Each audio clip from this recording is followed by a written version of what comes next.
Hello everyone, how are you doing? This is MD Tech here with another quick tutorial. In today's tutorial, I'm going to show you guys how to show hidden files and folders on Windows XP. So if you have to get into the core Windows files and you're unable to view certain files or folders because they're hidden from view, in today's tutorial I'm going to show you guys how to change that view setting. And without further ado, let's go ahead and jump right into it. So we're going to start off by opening up the Start menu and then select My Computer on the right panel. On the top, select the Tools tab and select Folder Options. Select the View tab again. Now, this time it's within the Folder Options window. And underneath Hidden Files and Folders, select Show Hidden Files and Folders and select Apply and OK.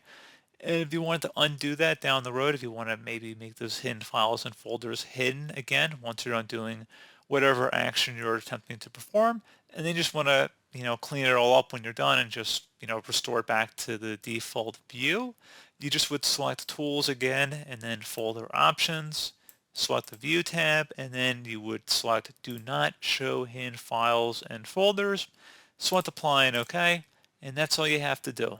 So pretty straightforward process, guys. Do hope I was able to help you out, and I do look forward to catching you all in the next tutorial. Goodbye.